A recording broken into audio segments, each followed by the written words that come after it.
বন্ধুরা কেমন আছো সবাই? আশা করছি সবাই খুব ভালো আছো। তো ফাইনালি টিনা তার মনের কথা বলে ফেলেছে। কি টিনার মনের কথা শুনতে হলে ভিডিওটা অবশ্যই শেষ অবধি দেখতে হবে। তো শুরু করছি আজকের ভিডিও। টাইটেল থাম্বনেল দেখে বুঝতেই পেরে গেছো যে এখন খুব তাড়াতাড়ি চলে এসেছে যে টিনা, এই যে টোটাল ব্যাপারটা চলছে টিনা সন্দীপের, যাই বলো যাই চলছে, তো সেটার একটা বেশ সুন্দর পরিসমাপ্তি হবে। সেই দিকটা কিন্তু চলে এসেছে, সেই টাইমটা কিন্তু চলে এসেছে। আজকে কিন্তু টিনার তরফ থেকে সেই জিনিসটা পরিষ্কার হয়ে গেছে। হ্যাঁ, টিনার দালাল দিদি, আমি ওনাকে ওই নামে রাখতে চাই না, বাট যেহেতু উনি ওনার ফরে ভিডিও করেন এবং ওই নামটা ডাকলে হয়তো আপনাদের আইডেন্টিফাই করতে সুবিধা হবে, আমি সেই জন্যই ওই নামে ডাকলাম। তো যাই হোক, সেটাকে বাদ দিয়ে আমি টিনার দিদি বলছি। তো টিনার দিদি দেখলাম বেশ ভিডিও করেছেন এবং উনি বলছেন যে এই যে সন্দীপও যে কেসগুলো টিনার বিরুদ্ধে করেছে বা টিনাও যে কেসগুলো মানে সন্দীপের এতে করেছে, তো কেসে জর্জরিত সবাই হয়ে যাবে এবং একটা সময় আসবে যখন এই কেসগুলো বন্ধ করার জন্য ওরা একসাথে থাকতে শুরু করবে। আমারও সেটাই মনে হয়।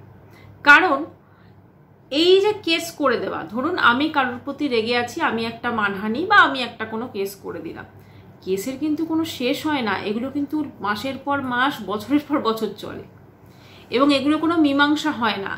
এবং এই যে ম্যাট্রিমনি যে ডিসপুটগুলো হয়, তো সেখানে কিন্তু এই জিনিসগুলো আরও বেশি চলে।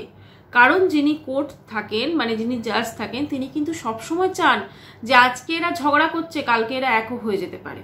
হ্যাঁ, মিউচুয়াল ডিভোর্সের ক্ষেত্রে সেটা আলাদা, কিন্তু এইসব ক্ষেত্রে কিন্তু এগুলো চলে। আর এই যে কেস চলছে, এটাতে সত্যি আজকে ওদের যা বয়স, মানে ওদের যৌবনও কেটে যাবে, ঠিক আছে, তবু কিন্তু ডিসাইড হবে না। আজকে ছেলেটির মানে ওদের দুজনের সন্তান কৃষাণু, তার কাস্টাডি কে পাবে, এটা নিয়েও কিন্তু দীর্ঘদিন ধরে লড়াই চলবে এবং এর ফলে যেটা হবে, বেশ কিছু টাকা পয়সা খরচ হবে। আজকে সন্দীপ হাইকোর্টের একজন লয়ারকে ঠিক করেছেন এবং মানে যেটা বললো, হাইকোর্টের লয়ার যে কত ফিজ নিতে পারে সেটা কিন্তু আমাদের একটা আইডিয়া আছে। তো মোটামুটি লোয়ার কোর্টে যা নেয় তারপর তার থেকেও বোধহয় বেশি নেবে।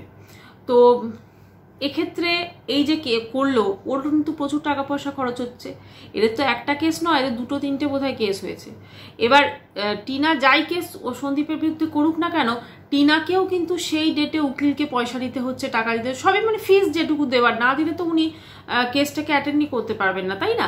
মানে কোর্টে মানে কেসের ডেট থাকা মানেই উকিলকে টাকা দেওয়া, মানে ফিস দেওয়া, সোজা কথা। তো এটা দিতেই হবে। তো এইভাবে বছরের পর বছর চলবে।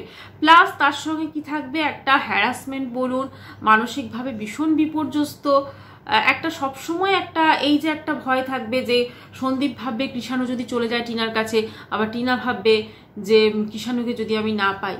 তো এই যে টানা পড়েন, এই সব কিছু আজকে খুব অবাক লাগে। এই টিনা সন্দীপের এত সুন্দর ফ্যামিলি ছিল, অ্যাটলিস্ট আমাদের তো খুব ভালো লাগতো দেখে, কত সুন্দর ওদের ব্লগ শুরু হতো, কত সুন্দরভাবে ওরা রিলস করতো। আজকে কি সত্যি এই দিনটা ওদের জন্য ছিল, এটা ভাবতে খুব অবাক লাগে। কি এমন হলো যে টিনা যেটা সন্দীপের মধ্যে পেরো না, অন্য কোথাও টিনা দেখলো, এত সেটা ইম্পর্টেন্ট ছিল যে এই 5টা বছরের সবকিছু তারা ভুলে গেল। আজকে টিনা ওই বাড়ি থেকে চলে গেল, ওর ছেলেকে সে একবারও তখন চেষ্টা করলো না নিজের কাছে আনার। এখন সে কেন করছে? শুধুমাত্র সন্দীপকে শাস্তি করার জন্য। মা তার সন্তানকে অবশ্যই কাছে আনতে পারে, সেটাতে কোনো অন্যায় নেই, কিন্তু একটা মায়ের মাতৃস্নেহ প্রথম দিন থেকেই থাকবে, হঠাৎ করে মাতৃস্নেহটা জাগ্রত হবে না। টিনার ক্ষেত্রে কিন্তু হঠাৎ করে জাগ্রত হয়েছে। টিনা কিন্তু হঠাৎ করেই চেয়েছে তার ছেলে তার কাছে আসুক, কিন্তু কেন? এখন সে ওর ছেলের জন্য শপিং করছে, কখনো আংটি কিনছে, কখনো কিছু জামা কিনছে, কখনো ছেলে সংক্রান্ত বিভিন্ন কথাবার্তা বলছে, কখনো ভবিষ্যতে প্ল্যানিং করছে ছেলেকে নিয়ে।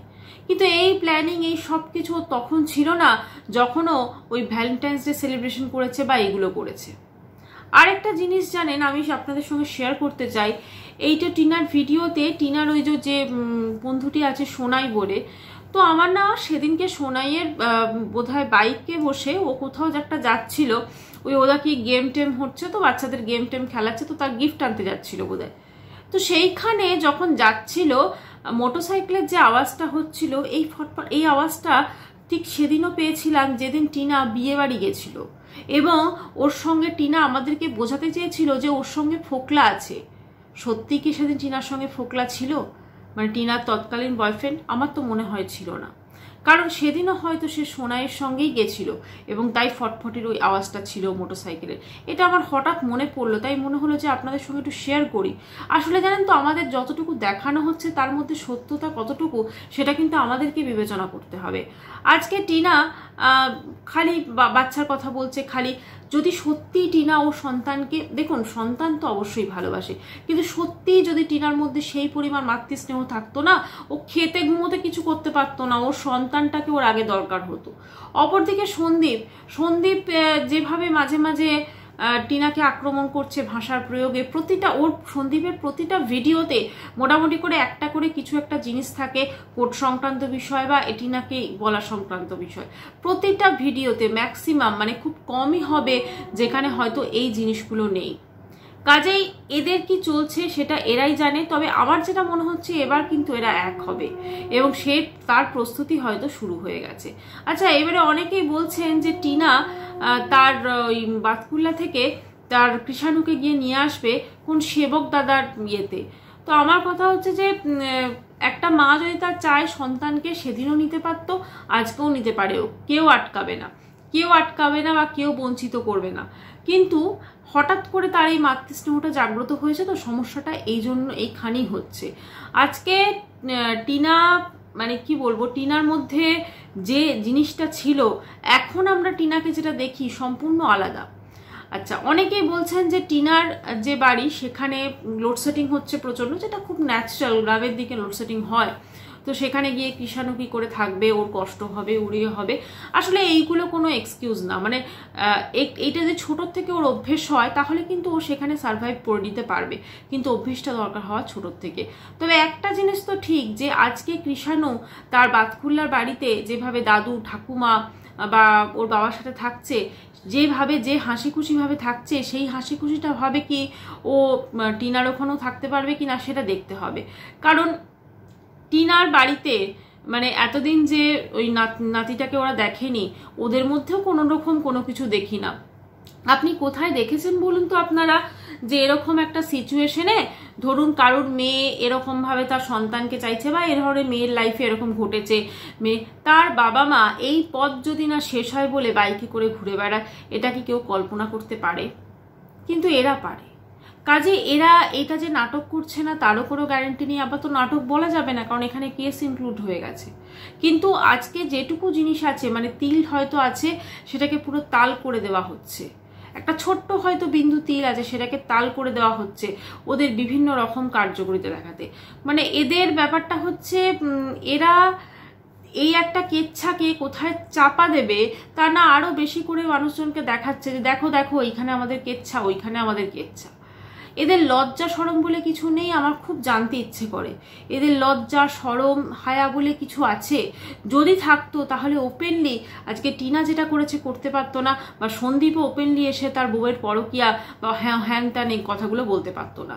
আসলে সবটাই হচ্ছে ভিউজের খেলা। ভিউজ আছে তাই এদের কেচ্ছাও আছে। কারণ এই কেচ্ছাটা যদি খতম হয়ে যায়, অনেক দিন ধরে তো চলছে, প্রায় 9 মাস তো হয়েই গেল এই জিনিসটা চলছে, বোধহয় 8-9 মাস তো হবেই। তো আর কতদিন চলবে সেটাই আমার কৃষাণু আর টিনা, মানে সন্দীপ আর টিনাকে জিজ্ঞেস। বাস্তব লাইফে যদি কোনো সন্তানের থেকে তার মা এরকম ভাবে দূরে থাকে, ধরুন শ্বশুর বাড়িতে তার বাচ্চাটিকে রেখে দেওয়া হয়েছে, তাহলে সেই মা নেচে গিয়ে রিলস করতে পারবে না, সেই মা এমন অনেক কিছু করতে পারবে না যেটা টিনা করছে। আবার যদি আমরা অপর ক্ষেত্রেও দেখি তাহলেও কিন্তু তাই হবে। এদের প্রত্যেকের মধ্যে এরকম ভাবে আমরা দেখছি, জানি না এই বাচ্চাটা কিভাবে মানুষ হবে এবং বাচ্চাটার কি ভবিষ্যৎ হবে, তার কি মেন্টাল কন্ডিশন হবে, সেটা ভীষণভাবে দেখার দরকার। আজকে তো ঠিক আছে, ছোট সন্দীপের সাথে আছে সমস্ত কিছু। আজকে এই যে সন্দীপ মাদার্স ডেতে যে কেক ফেক কাটছিল ওর মাকে নিয়ে, আজকে ওর সন্তানটারও কিন্তু মা থেকেও নেই, ওর সন্তানটার কিন্তু মা থেকেও নেই। সত্যি খুব খারাপ লাগছিল যে ওর সন্তান, মানে অ্যাটলিস্ট এই যে এতগুলো মাস গেছে, এতগুলো মাসে টিনা একবারও তার সন্তানের সঙ্গে দেখা করেনি। এইটা আমার আরো অদ্ভুত লাগছে। মানে মা তো যখন ইচ্ছা চাইবে সন্তানের সঙ্গে, যদি কাস্টাডিও না পায়, যখন ইচ্ছাতে সন্তানের সঙ্গে দেখা করতে পারবে, কিন্তু এক্ষেত্রে কেন পাচ্ছে না সে কিষাণুর সঙ্গে দেখা করতে? কোথায় তার বাধা, কোথায় বাধা যে পাচ্ছে না সে কিষাণুর সঙ্গে দেখা করতে? এটাও কিন্তু একটু ভাবার বিষয় আছে। যেমন যেমন দেখবো সেরকম সেরকম আলোচনা অবশ্যই থাকবে। আমরা যতটুকু ভিডিওতে দেখি ততটুকুই আমি আলোচনা করতে পছন্দ করি। ভেতরের খবর জানা থাকলেও আমার মনে হয় সেগুলো আলোচনা করাটা কিন্তু উচিত না, কারণ প্রত্যেকেরই একটা করে প্রাইভেসি বলে ব্যাপার আছে। আজকে পার্সোনালি এমন অনেকে আছে যারা ফোন করে, হয়তো টিনাকে ফোন করছে, সন্দীপকে ফোন করে ভেতরের খবরগুলো জেনে নিয়ে তারপরে একটা একটা করে ভিডিও করেন, মানে জিনিসগুলো একটু একটু করে ছাড়েন। আমার মনে হয় ওইটা বোধহয় কন্ট্রোভার্সি ভিডিও নয়। কন্ট্রোভার্সি ভিডিও সেটাকেই বলে যেটা আমি দেখছি, যেটা আমি ওদের ব্লগে দেখছি সেইটাকে নিয়েই কিন্তু আলোচনা করা, এটা অ্যাটলিস্ট আমার মতামত। তো যাই হোক বন্ধুরা, ভিডিওটা আমি এখানেই শেষ করছি। ভালো লাগলে অবশ্যই লাইক করবেন, কমেন্ট করবেন, আর যদি এখন আমার চ্যানেলটি সাবস্ক্রাইব করেননি তো অবশ্যই করে সাবস্ক্রাইব করার অনুরোধ রইল। বাই, সবাই খুব ভালো থাকবেন।